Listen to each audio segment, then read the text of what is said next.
Hey guys, this is Sarah and today I'm going to be doing a book review.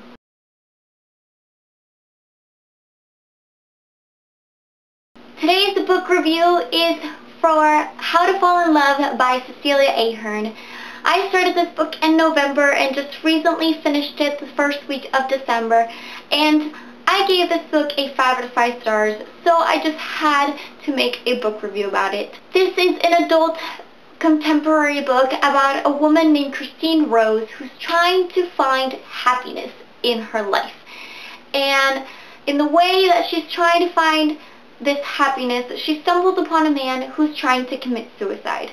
She tries to help him calm down, reevaluate, and step back from the ledge, and somehow wires get crossed, conversation happens, something happens, and the man in front of her shoots himself in the head.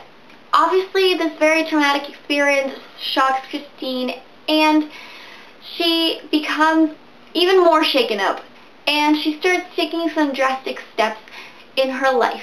Because of this traumatic experience, when she stumbles upon another man trying to commit suicide, she does everything in her power to save him. So they make a deal. Christine has 2 weeks' time from the day they meet until Adam's 35th birthday to convince him that life is worth staying for, that there's something, that life is good and he should live. I absolutely love this book. There was so much stuff that spoke to me, that made me root for the main characters, that just swept me up and honestly helped me fall in love a little bit with life, as she was trying to convince him to do. The main characters are both very, very well-developed, rounded people. They both have struggles going on at the same time.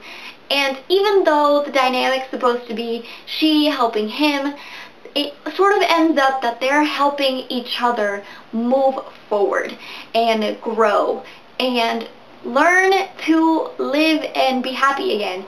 And they're all super quirky, and their banter is really, really cute. And you can see how their interactions are so genuine. They have emotional moments, funny moments, tough moments when they're mad at each other, but still they work so hard, or she does, to work so hard to accomplish this one thing, to make this man stay alive. One of the quirky things about our main character, Christine, is that she is a recruiter. She helps people, she places people in jobs, but she kind of takes it one step further and tries to sort of do therapy style things with them and find them the perfect job for them. And through this thing, she uses a lot of self-help books.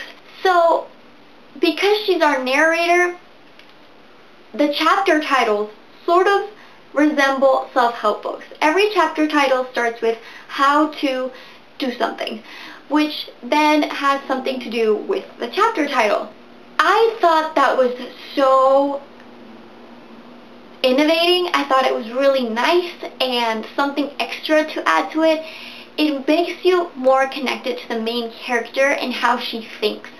She uses these self-help books to do absolutely everything, even converse with her receptionist. People don't really think about chapter titles and don't really read them a lot of the times. Usually it's just chapter 1, chapter 2, chapter 3, but I love that there was this small thing in a book that's usually overlooked that had so much to do with the story. Another great thing about this book is that it's very realistic. These people are going through very, very tough situations, and it's real. It's stuff that could happen to absolutely anyone. And I love that, because a lot of the times when you read contemporary, sometimes things are a little too perfect. Everything is a little bit too happy. Everything's a little bit too good. And I loved, it was very refreshing for me to read something where everything was real. Another great part about this book is that the author is from Ireland, and she had the setting of this book in Dublin, and I absolutely love Ireland, and it was great to hear about stuff and places there where the main characters went on these adventures to bring themselves up and to uplift them and to be happier. I hope to live in Dublin someday, and it just got me even more excited to go there and to experience it for myself. And I'll be like, oh my gosh, this is that one place where they talked about in this one book, and it's so dumb, but I just love that. Obviously this book is a romance, and the main characters in the beginning don't really see each other as romantic interest. They just have a connection that comes from like desperation to help and desperation to be helped. But I loved the slow build of their relationship. I'm not going to say what happens because I don't want to spoil anything, but the slow build of their relationship was great, and the ending was also awesome. The only thing that I was a little about is that at the end of the book there's still a lot of loose ends that I would have liked at least a hint of what the resolution could be. I'm not going to say what it is, you have to read it, but it was a good ending, I just said that, and it fit the story. But I felt like the specific situations that were left unresolved should have been hinted at least. I mean, it does not necessarily have to be resolved because real life, not everything ends up good. But even just a little bit of a hint of what could possibly happen so I could make up my mind would have been nice, but there was absolutely like nothing. We were just kind of left in the dark. And that was pretty much the only thing about this book that I did not enjoy.